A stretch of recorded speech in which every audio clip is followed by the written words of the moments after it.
We all know bedside nursing is often completely underpaid.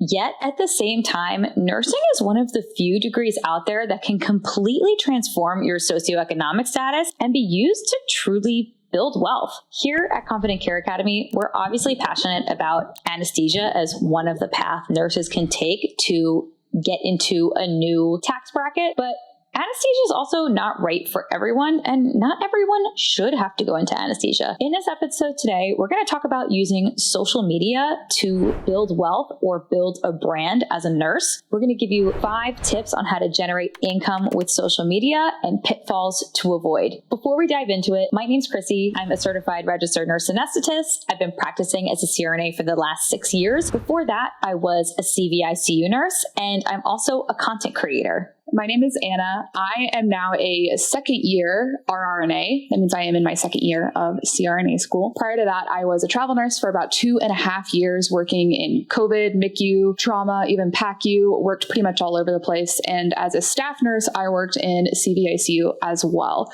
Chrissy and I met online in TikTok in the 2020 era, and we together have created a nurse education business, Confident Care Academy. We empower nurses every step of the way, from new to ICU to heading into anesthesia school and beyond. We're really passionate about education. And between the two of us, we, over the last 2.5 years, have built a following across platforms of over 450,000 followers. We have a podcast that is what you're listening to today. And we've really built a community that we find so much meaning in connecting with. And we also want to pass along some of the lessons that we've learned to all of you who might be interested in building similar communities and who might be interested in utilizing and leveraging social media as a tool to potentially build wealth and build a lot of friendships. So, Chrissy, what would you say the first tip or the first lesson you have for people would be in relation to being a nurse and being online?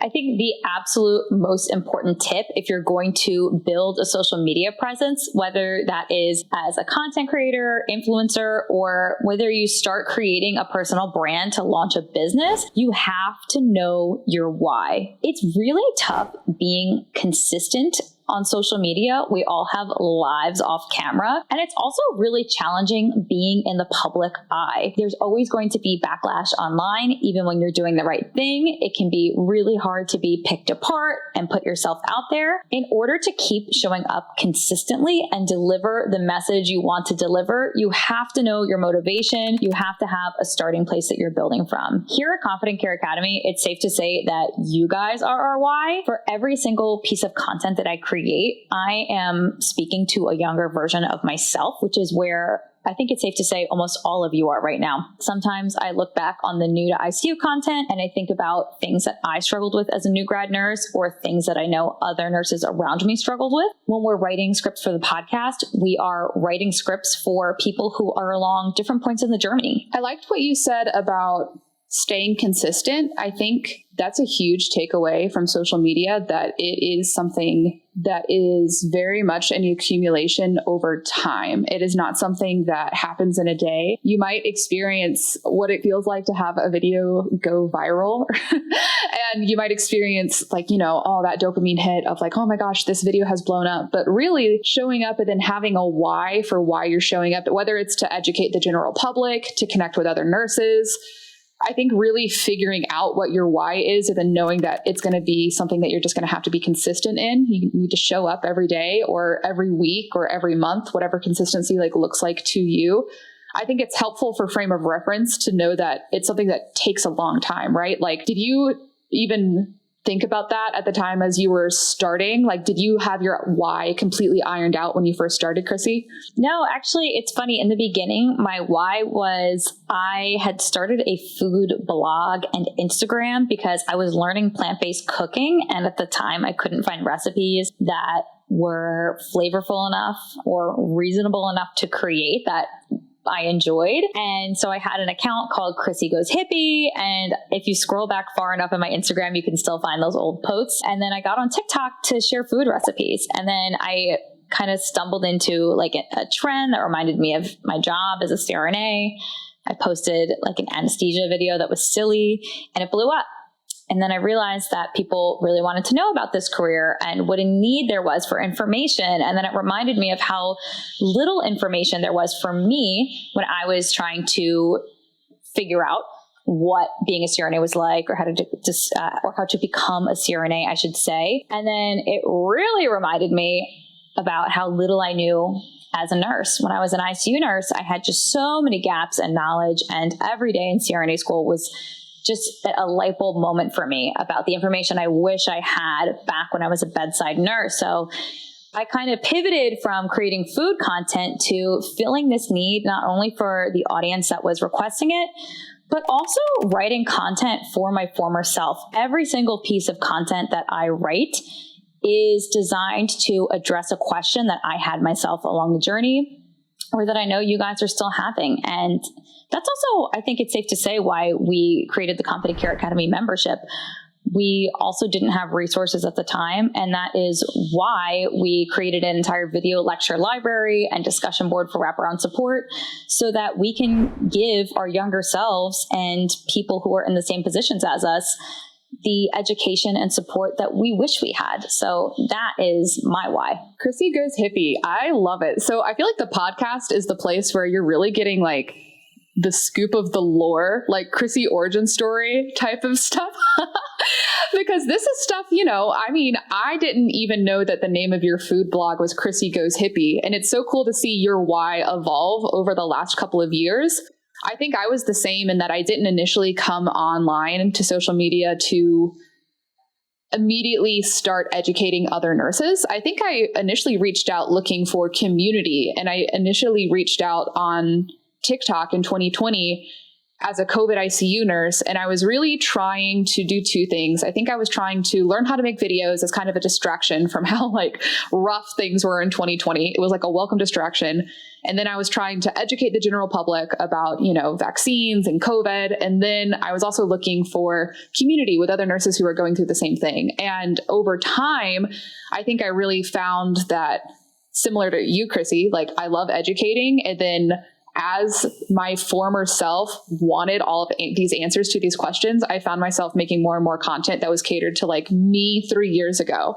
And I think that became my why. But I think it's important for people to know that you don't have to like have this 5-point bullet plan on exactly who your target audience is before you start. It's okay to just get out there and start, whether that looks like a food blog or like making a little dance trend video. I think it's cool that both of us kind of like figured out our why along the way. But I do think just starting is something that happened for both of us. And then we like found our why as we were going along the way. You mentioned talking about how everything that you do and everything that you create is for Chrissy like 5 years ago, or like Anna 3 to 5 years ago.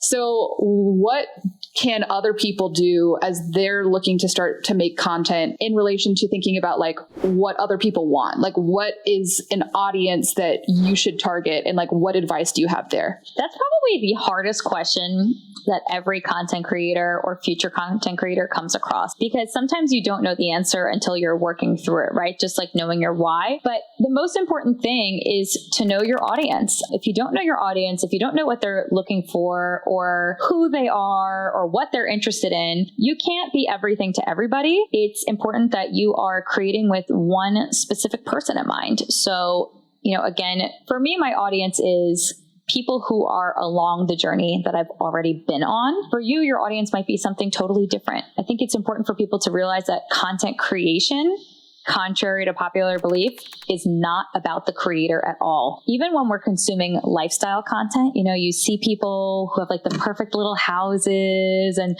the perfect little cup of coffee in the morning. Or my favorite example is Alex Earl. If you guys are on TikTok, I mean, she's blowing up on every platform. She's this like beautiful, young, blonde woman who, did she graduate yet? She graduated, from the University of and Miami? she actually like made a whole scholarship to the University of Miami, which I thought was really cool. But yeah, she's really blown up on all these platforms. She's blowing up, millions of followers. And Alex Earl, on the surface level, she was almost like a phenomenon that people were trying to study. They're like, why is everyone obsessed with this blonde girl? Like, is it just because she's white and blonde and pretty? Like, what is it that she offers? And when we look at content creators like this, it's easy for us to say like, oh, it's just because, they're beautiful. and they're aspirational, but I think that people like Alex Earl offer something much more than that. By her showing up consistently and being a really good storyteller, she's providing a sense of a parasocial friendship. You actually feel included in her life, like you're behind the scenes or part of the friend group if you're a loyal follower and you keep coming back. And at the end of the day, what people crave most is friendship and connection. I completely agree. So even lifestyle influencers, they're not really creating about themselves. They're still creating something for you to consume. It's so interesting in relation to like lifestyle content in general, because I think when you first start making content, you show up online and you see the people who make lifestyle content, like get ready with me for my first day in the OR. Okay, well, it's actually not about your first day in the OR. It is about person who is applying to CRNA school, them picturing themselves going into the first day in the OR. You're answering a question for them, right? And it's not really about you or me as the creator and like what my experiences are. And I think there's some value to like levels of vulnerability and sharing your life online, and also showing up as especially representation for some underrepresented in online groups. So like if you are not the Alex Earl and you're showing up living a life that somebody else would aspire to, I think there's a lot of value in that. But overall, it circles back to like being unselfish as a content creator, I think is a really good framework. It's like, okay, I'm making this for other people, and what questions do they have? How can I answer their questions? And how does even lifestyle content like answer a question? And I think that you, Chrissy, and Stacy both, to me, answer a few of my questions of like, okay, what is my life going to be like after CRNA school? I want to see what the life of Chrissy CRNA is like, because I want to know if what I'm doing right now in school is like worth it, right? So I think it's interesting to kind of think about content from that perspective of like being unselfish as like a content creator. And like, do you feel like that has shifted your perspective about like what types of content you'll make, like trends versus like high yield question and answer? Like, do you feel like that shifted the way that you like approach content over the last couple of years? I think that it's okay. So if I had like endless amounts of time and I could just completely clone myself, I would probably create different content than what I'm making now, or I should say more content that's different in addition to what I'm making now. So yes, I would continue doing question and answer style content because I like answering people's questions. And if you have that question, thousands, if not hundreds of thousands, if not millions of other people have that same question. So I think it's very valuable and high yield to do that. I do like making the mini vlogs where I show a day in the life, because I do think it's important for people to be able to picture not only what their life could look like if they're going to become a CRNA, but also what a CRNA does. I think it's really important for the general public to know that we exist and that we are highly trained and educated, and that we take really great care of people when they're under anesthesia. But I also think it's okay to include the silly fun trends or dances or voiceovers. I think people initially might see that as not providing value or being young or a waste of time. But to me, being able to see a person you admire as a little silly or doing something that's relatable or something that speaks to a younger audience perhaps provides value in a different way also. And I like how you said it, Anna, about kind of humanizing. I guess you didn't use this term, but it's almost like humanizing the experience, right? You don't want to just stay on a pedestal and like portray yourself as the perfect, all-knowing, all-powerful professional on social media. I mean, you can, but it's not relatable. I think the age of the influencer truly has died and has been replaced by the age of the content creator. And what I mean by that is, influencers are very like 2012 Instagram, like perfect photos, perfect grids, perfect feeds, the perfect travel blogger. Like, you looked at your feed on social media and everything was picture perfect and it was all aspirational and we knew nothing about the person's flaws. And then like enter Emma Chamberlain era, and she's kind of just like documenting herself along the way, and Victoria Paris, and we're just seeing like messy action and more relatable videos, and that kind of style has really captured the audience. And then we entered like the era of 2020, like dancing doctors on TikTok, and they were criticized at first, but it's just so important that we humanize ourselves. And it really comes down to that like, no trust funnel. If you're going to create content on social media, you need the reach content. So people like see you, they experience you, they like you. So that might be public facing education. I think about, gosh, I can't think of her handle. Jen Valentiner. She's from very TikTok. Sweet. Yeah. I love her. I cannot think of her handle for the life of me. Jen or something. My brain is Jen. It's Nurse Jen, maybe. Okay, we'll tag it. We'll tag it and we'll like pop her name up on the screen. She's got like over 1 million followers. Like she's blown up. For sure. Oh, way more than that now. So many. And because she has really great public facing content where she does really easy to understand education about labor and delivery, but she also has humanizing content where she shows us her chickens and then she talks about her kids or maybe does something like silly or funny or relatable. So we get to know her better. And then she has occasional vulnerable posts where she'll open up about her own life or insecurities or messiness. And that's where we get to really trust her. And that is kind of like the magic recipe to building any sort of community online. You want content that's going to be curated and smart and scripted and, intentional, but you also want people to get to know you. And that might look like funny trends or, day in the life posts. And then you need them to trust you. And it is important to have a smidge of vulnerability in there. I mean, maybe not too much. We don't want to trauma dump on our audience or traumatize them by sharing everything, but a little bit of insight into the behind the scenes is humanizing, I think. Yeah. Before we move on to the next point, I want to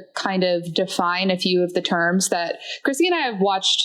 I want to say hundreds of hours of YouTube about the psychology of social media. If you don't know, Chrissy has a separate undergrad degree and has taken a lot of psychology classes. And we've also watched a lot of content on YouTube about content creation and the kind of industry side of social media. So if this is one of the first podcasts you're listening to define some of these terms, reach content will be content that is a trend on TikTok. And it's usually short, 4 to 6 seconds, and you are doing a trend or you are doing something that is agitational or something that you think is going to get a large viewership. The viewership is not necessarily your audience, but that would be classified as reach content. Something that's a trend, it has a chance to blow up. That would be something that is reach content. There are a couple of other types of content that fall into that no trust kind of flow that you're trying to work on as a creator. And the comes from people seeing your content and resonating with it in some way. Maybe that's you being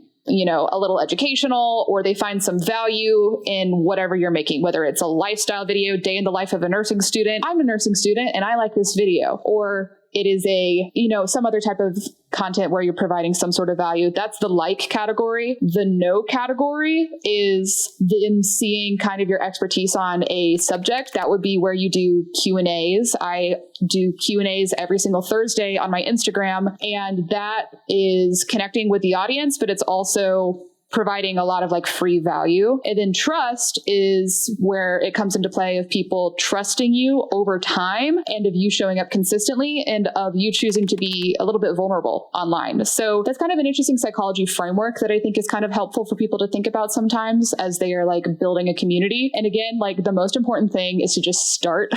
Don't let all of these terms and classifications stop you from just starting, which I feel really leads into the next point, which we are about to get into. So your why, your audience. And now the next thing is to just start and to embrace the cringe, right? Oh my gosh. So the thing is when you start making content, you're not going to be good at it.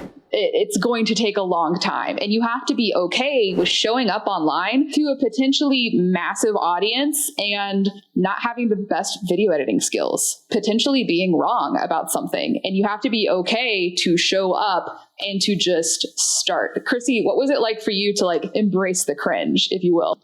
It was hard. I definitely did a lot of when this was, okay, by the way, guys, everyone's going to cringe at this now, but at the time, it's what you did. On TikTok, there was a lot of there'd be music in the background and you'd point and a bubble would come up, your talking points, right? Pointing over music, or trending dances was the thing. TikTok started out as a different app called Musical.ly. And so it was based on a sound first and then fun little crazy edits. And then it became TikTok, which, so the primary way people created content on TikTok was through music, trends, funny editing style, and dancing. So I would have a little trending dance simplified, because I am not a dancer, you guys. And, then I would like make my point you about take dance classes. Not really. You do salsa. I could stay on a beat, but I'm not like a hip hop dancer.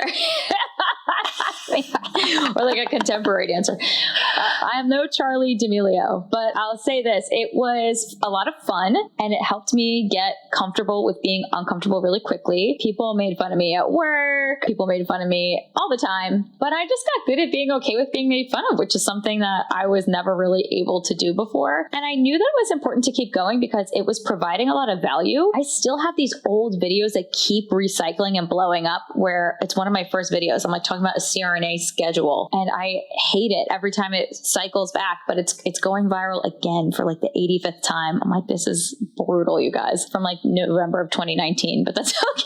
It's good though. It's important for us to get comfortable with being uncomfortable. I feel like that is like the big takeaway of embracing the cringe, right? I think a lot of people, especially in critical care, and especially, just nurses in general, right? Like you got into the profession because at some point you wanted to help other people. People who want to help other people often are people pleasers, right? Like we're looking for affirmation from other people that we're doing a good job. A lot of times we maybe place a little too much value on other people's opinions of us. So to show up online and to have a video get misinterpreted and you to get ripped apart, or even for you to just show up and do a cringy dance and then you walk into work and then people are like giggling and like talking about you. Oh my gosh, like that is going to be a big learning curve, right? Like you are going to inherently like have to be okay with putting something out into the world and then letting go of how it's perceived. Like you can no longer control it once it's up there, which really I think does circle back to like you do need to practice caution with what you say online. Like definitely think before you post. But if you posted a little dance and you're not a great dancer and people are going to judge you for not being a great dancer, so be it. That's no longer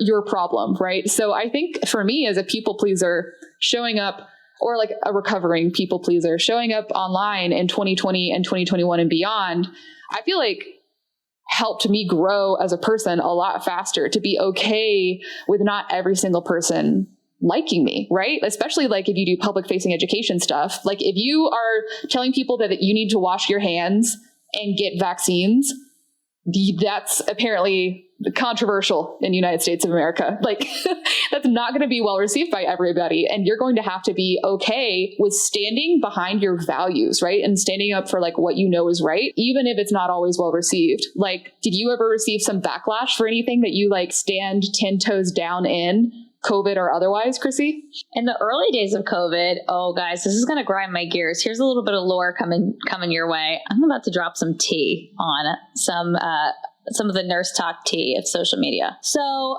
in the beginning, when COVID first hit the US, I was keeping up to date on every article that came out. I read every single thing that came out of the UK. I read every single thing that was just being written internationally at all. And I was bringing it to my hospital. Anything that I thought was useful, I was sending to the critical care department of my hospital, but I was also sharing on social media. And I think I did grow a little bit of my following during that time in that way. But eventually I got really tired of the education going viral and hitting the trolls of the internet while I was simultaneously working on the front lines. I was showing up at work. I was constantly on airway call, intubating all of our COVID patients in the trauma ORs, dealing with all of the horrible things that were rolling in as a result of the effects of COVID-19, and then also helping out in the ICUs. We were taking shifts in the ICUs, helping manage the patient, working with respiratory therapy. They were super short-staffed, and the nurses. So that was very emotionally draining for me. And then having my content consistently get picked apart and going viral with the wrong side of the internet, I just stopped posting about COVID-19 content because I couldn't handle it anymore.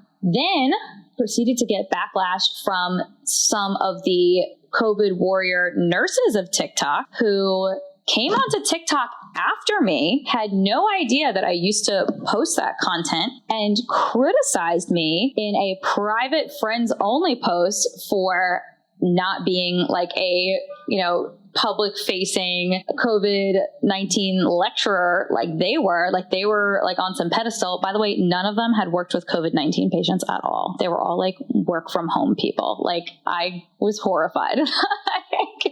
Like, you guys aren't even in the hospital. Like, go home.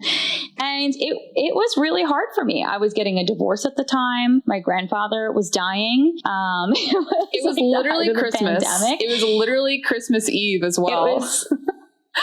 Yeah, it was Christmas. And so not only did I have to deal with the backlash from strangers on the internet, which I did eventually grow thick skin for and get used to, but then I also had to deal with backlash from my own community, people who were on the same team, we're sharing the same message. Like, it was so hard for me to not be liked by my nursing colleagues or be criticized by them, especially at a point when I was extremely emotionally fragile from everything I was dealing with at the same time. So that was tough. But it taught me a lot. I think there's two takeaways there, right?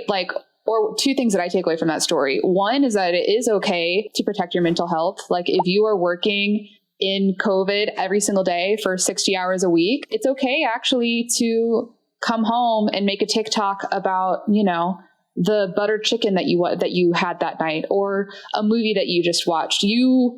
Especially if you are going through something that is really difficult, you do not have to make content that is also going to further be hard for your mental health, right? It's okay to take care of yourself. I think the second takeaway is that sometimes standing up for yourself and standing 10 toes down on your values, isn't always going to be well received by everyone. And a takeaway of that is, even within educating the general public about our profession, anesthesia, I'm a student, and Chrissy, you're now a CRNA. Sometimes even just us talking about our lives and about the profession isn't well received by certain parts of Reddit, right?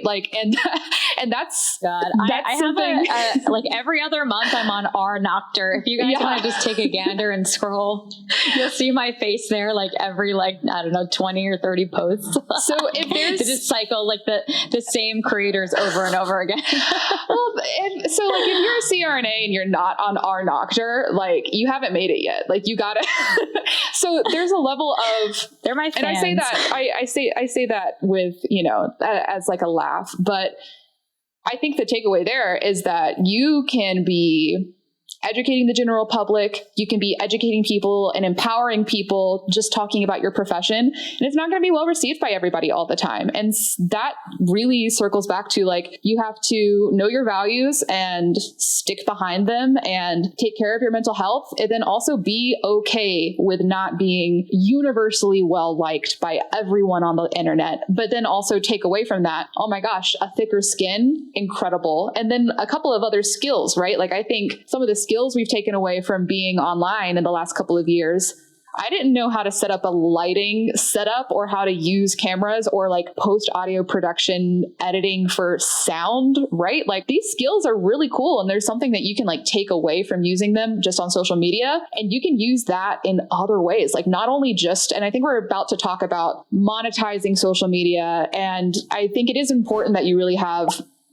this framework first. If you need to know your why so that you can stand 10 toes down in your why, and then stick behind your education or your empowerment of other people. So really know why you're doing what you're doing. And then you need to know your audience. And then you need to be okay with not always being well received because you are standing behind your values. But also some of the skill sets that you're going to take with you are super applicable and also can open doors for you financially as well, right? Oh, it's so true. And so not only can it open doors for you financially, but sometimes nurses are the most flexible people on the planet, I am convinced, and they're also the fastest learners. So you might not have the skill right away, but I know that if you've ever worked bedside nursing, you can pick it up quick, because how many times in a shift do you have to figure out new equipment on the fly, a new medication you haven't heard of, and you learn it in 30 seconds and can turn around and execute something safely. Nurses can handle anything, I'm sure of it. Before we get into the last two tips of the episode, we have a bonus tip, and that is brought to you by the sponsor of today's episode, Metrical.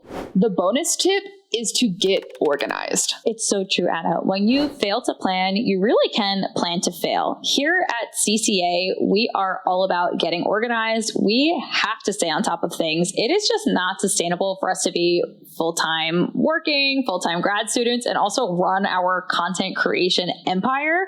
We use Metrical in order to schedule our videos to automatically post ahead of time and across multiple platforms at once. That's what allows us to to be constantly creating our short form video, as well as our Confident Care Academy membership and our podcast. So for example, the way that Metrical works is that I participate in batch filming. I will sit down one day and film 4 to 10 videos.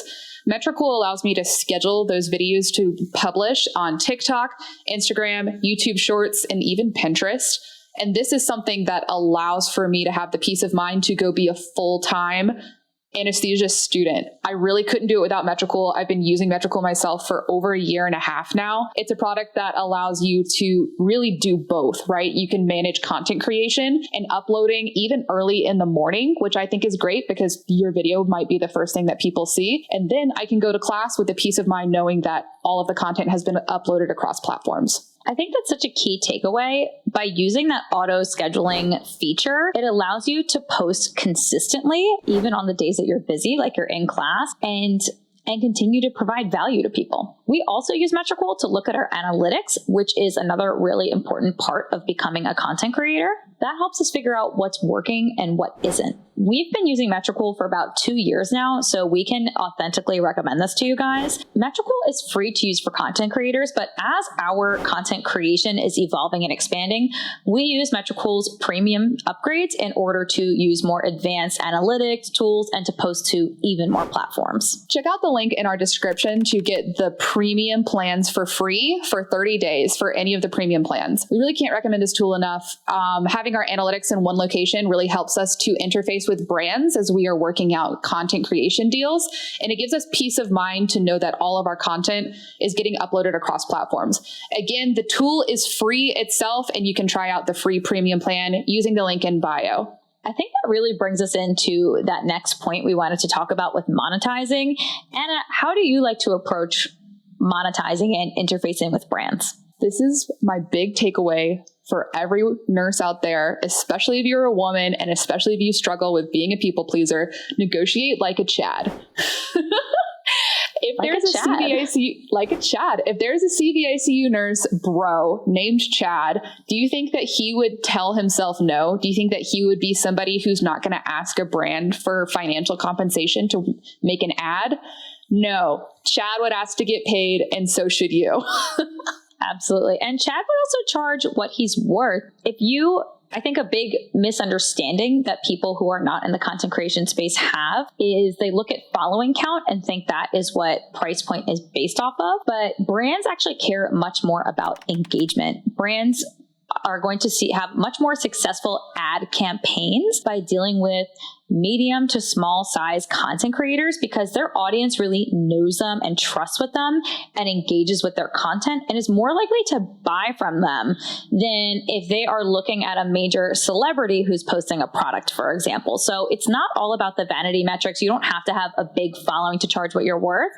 If you are a professional on social media, you have a professional license behind your name. You automatically have some authority in the public eye. And even with a small following, if you're providing value and consistently engaging with your community and they know you and they like you and they trust you, you have engagement, which is the most valuable piece. The very first takeaway from that is regardless of the size of platform that you have, I would say you really shouldn't ever be doing brand promotional work for free. Even if you have a small Instagram account, if you have a small TikTok, you need to know that you are replacing the cost of a whole brand shoot by doing this for them, right? So if you negotiate a brand deal, and let's say that you have 2,000 Instagram followers and it's just friends and family and other nurses, right? And you agree to do a photo shoot or an Instagram reel for a brand, they're replacing the cost of videography, photography, on-set designer people, the talent who's going to act, director, post-production editing, audio processing. You're doing the job of like close to 10 people by doing an ad for them. And that is valuable regardless of the following that you have. So I'd really encourage everyone to not do anything for free, even if you have a small community at the time that you start to get into this. I would also encourage people, even if you know that there are brand deals that you want to incorporate into your audience and it's very aligned with your community. I'll say this, so like if you're a travel nurse, working with a travel nursing agency that you've worked with in the past. That's very aligned and it's going to be a good fit for your audience, right? Dietary supplements, like not so much.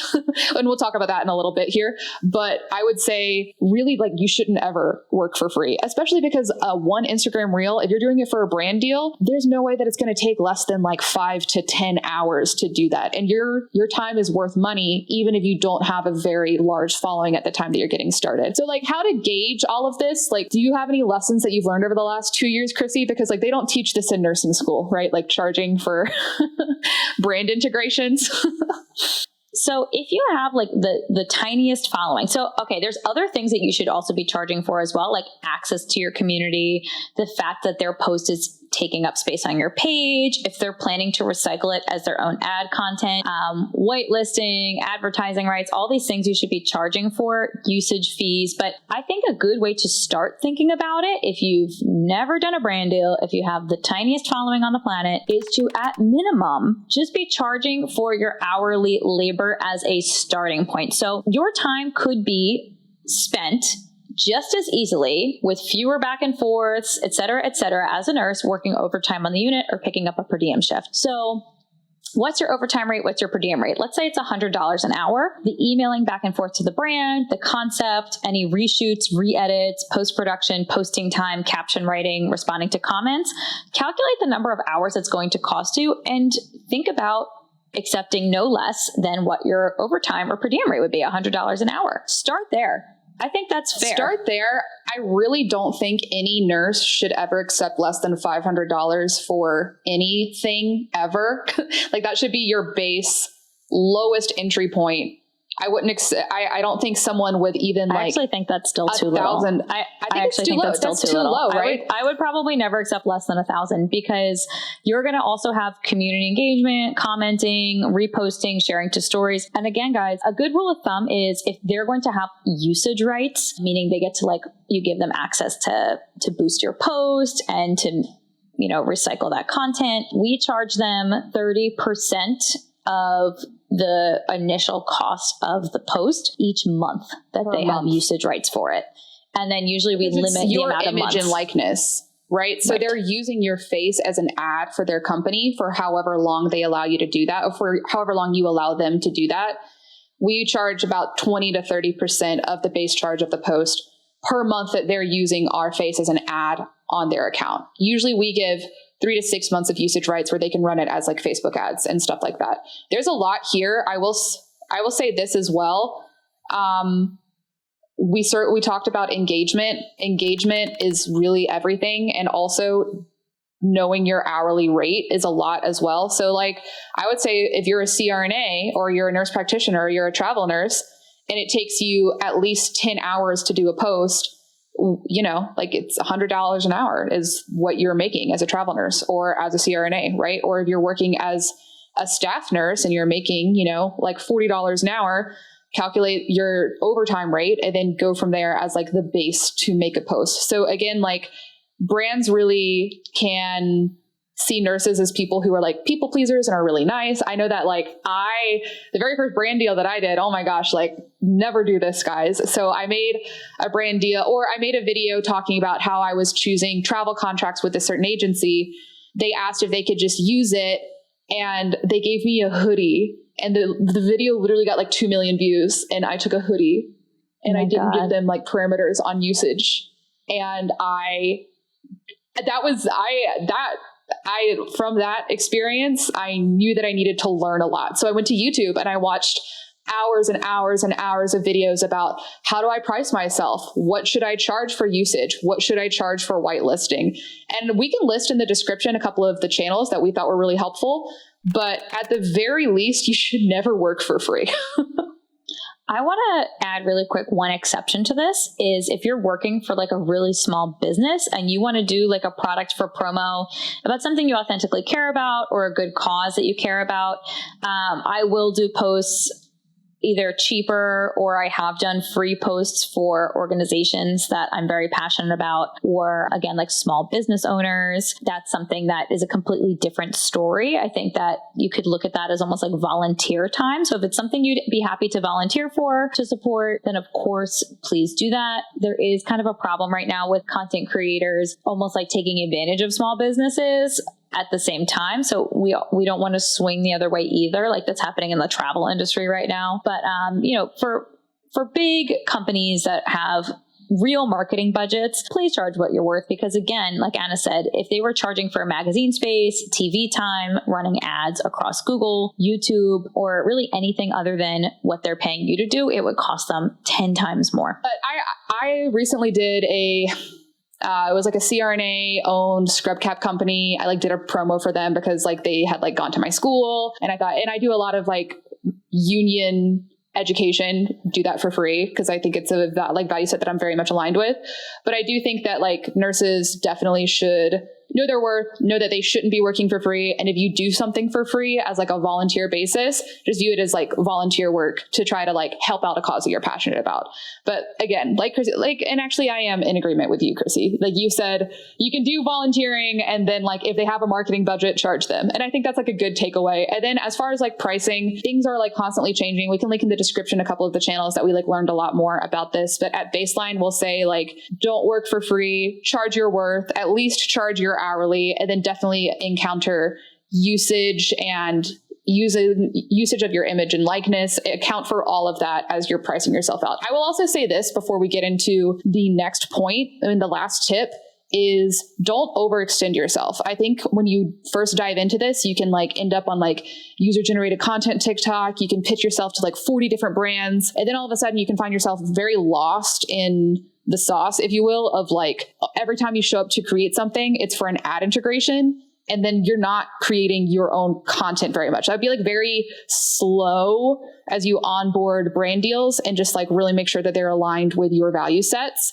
which really does lead into talking point number 5, which is the last point. And that's to hold the line and stick up for what you believe in. So what do you have to say, Chrissy, as you are a master's prepared nurse anesthetist, and what's it mean to show up with integrity online in relation to brand deals and everything else? What does that mean to you? I mean, it's very tempting to make content that is trendy, that will perform well, but maybe doesn't 100% line up with your professional integrity. I know a lot of social media creators in the medical space, when they get big enough, might promote supplements that aren't evidence-based, or might talk about trending topics that aren't truly in their zone of expertise. I do think it's very important to stay in your lane. Other, temptations, again, with brand deals, it's so easy to just keep accepting them and then saturate your page. But you're creating for your audience, you're creating for your community. You have to know your why for being on there. So if that kind of honeypot starts to make you stray away from your why and your people, then people are going to stop resonating with it, and they're going to lose trust in you. And they're because they feel community with you in the first place. So it's really important to, again, we're very picky with brand deals, only recommending products we actually like and use. So, Metrical was today's sponsor. We've been using it for 2 years. We love it. And we don't think it's a ripoff. I mean, it really has helped us. Yeah. It's amazing. And we wouldn't recommend it to you guys otherwise.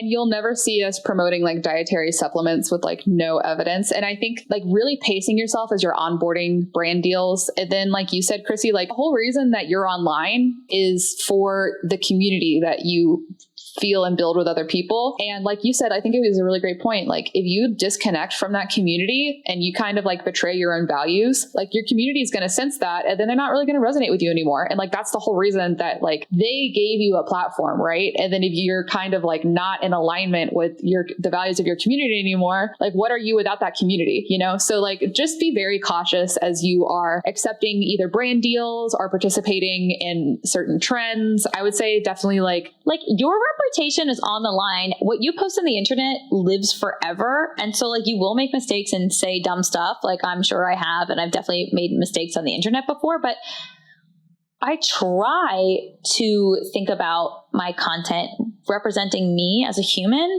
but also am I comfortable with my patients seeing it? I am also still a professional. Once that name is out there on the internet, I now represent my profession as well. Yeah. So speaking of patients and on the internet, wow, this is such a topic here. Patients are on TikTok, right? Patients are on Instagram. So how should medical professionals present themselves online, because I think that we really need to be bearing in mind that patients can see everything that you post, and they are seeing everything that you post. So I think there's a huge like disconnect sometimes in what some medical professionals post on social media and what they find to be comedy and what like resonates with the audience. Like, okay, so what are some takeaways? Like, let's say you're a nurse, you want to make content on TikTok, and you also want to do the right thing. Like, are there some things to avoid in terms of like bearing in mind that patients are seeing everything that you're posting? Don't make fun of patients. Yeah, don't make fun of psych meds. Don't make jokes about sedating patients who are in psychiatric pain. Episodes or pain. Yeah. It's not or funny. Minimizing their pain. It's just not funny. It's not funny. Also, don't make fun of new grads. Like all students. Don't make fun of the med students. Don't make fun of the med students. If your joke centers somebody else being in a vulnerable position, it's not a joke, and you shouldn't make it on the internet. And it's not funny. So like, avoid all of that content. Don't make it out of your own self-preservation, because the internet is forever, but it's also the wrong thing to do. So jokes like that, the only time that it's like a joke that it's acceptable, if it's like something about yourself, like, oh, I'm like drinking coffee because I'm tired because I'm going into night shift. Like, that joke is fine. It's not really a joke if I'm like, oh, I'm drinking my 4th coffee because I hate my patients. That's not a joke at that point, you know? So like, if it's self-deprecating humor, okay, to a certain extent. I would just be very cautious with like the medical humor category in general. Just don't make fun of patients. Don't make fun of patients. It's a great starting point. Also along that same vein, I was going to say, don't share patient stories in detail because patients don't want to be exploited for content. Hot take. It might be Tuesday for you and like a crazy story or an impactful experience or really great content, but it's also the most traumatic day of a person's life. Like, I feel like if you guys have like heard this story a million times at this point. Like, my sister died in 2013, right before I became a nurse. And it was like a very dramatic scene with like the EMTs showing up, and like we were doing CPR in the home. And then like we went to the hospital and they worked on her in the ER for like hours. And like, it was just like very traumatic, the whole experience. If I had like gone onto social media at some point in time, like later that day or even in the following weeks or months, and then saw like the EMT talking about how crazy it was to show up at my house, or like the ER nurse being like, damn, like this patient, blah, blah, blah. Like, I could just imagine my heart sinking into my stomach. And I get really frustrated when I see social media professionals going too into detail about patient stories on social media. Like, yeah, you're protecting their identity. Yeah, no HIPAA laws are violated. But if the story is specific enough, they're going to know you were talking about them or their family. Like, there's only so many patients in that scenario in a certain time frame in a certain region, right? Like, people will know you're talking about them, and it's wrong. I honestly like avoid talking about patient specifics online. I think that it's kind of exploitative, right? Like you said, it's like somebody else's worst day. And then what's the outcome from that? Like, are you using that story to get some clout on the internet and get a bunch of clicks because it was a crazy case? Or are you disseminating your emotional process to something or providing education? And I think that you can provide education, and I think that you can provide vulnerability without case specifics that are super specific, right? So like, I have said online, like, I used to work with transplant patients, and I've had like young patients die, and that was really hard for me because I tried to do like everything I could, and that was hard. That is vague enough that it's not, I didn't even say like the type of organ it was or like how old they were. And the takeaway was like my emotional like impact from that. Not, I had a 17-year-old double lung transplant who got 4 coolers of blood and bled out, da-da-da-da-da. That's specific enough that the mom would see that story and know that that was like her son or daughter, right? But you can say like, okay, well, I had my first heart transplant patient, and it was really cool for me because I have a grandfather who got a heart transplant, and it was cool to be a part of that process. That's broad. That's fine. Or you can say something along the lines of like, I had an ARDS patient and I learned da-da-da-da-da-da about the disease process. But really just keep it super vague Because if there's a chance that somebody's mom is going to see that and know that you're talking about that case, you might make her worst day ever even worse and like exploit that worst day for a couple of clicks. And that's just like, I think, very icky. So don't do it. And you might have like good intentions. Like you might think that you're helping educate by giving a bunch of case specifics, but I would just say keep it extremely broad in general. And you can talk about a disease process and educate about a disease process without giving patient specifics so that somebody's mom knows that you're talking about them, right? So just in general, we'll say holding on to, and this all circles back to like holding on to your values and knowing your why and like trying to show up online as your authentic self, but also like as a good, honestly, like representation of yourself and your values and of the profession as a whole, right? Like, especially if you show up in scrubs, that means something at the end of the day. I love that we keep accidentally circling back to point number one, knowing your why. It's just so true. We are really grateful for the community that we have here at Confident Care Academy. Even though our primary goal is to help people who are along different points in their journey to becoming nurses, becoming critical care nurses, and or becoming CRNAs, we have been through highs and lows with you guys too, and we really appreciate all of the support that you have given us in turn. We want to support you guys in all of your endeavors, whether it be entrepreneurship, going to CRNA school, or just falling in love with bedside nursing and feeling empowered. That's again why we have the Confident Care Academy membership, so we can help you. Next week, we're going to be talking about induction of anesthesia. Make sure you like and subscribe this episode so you don't miss out. We'll see you then.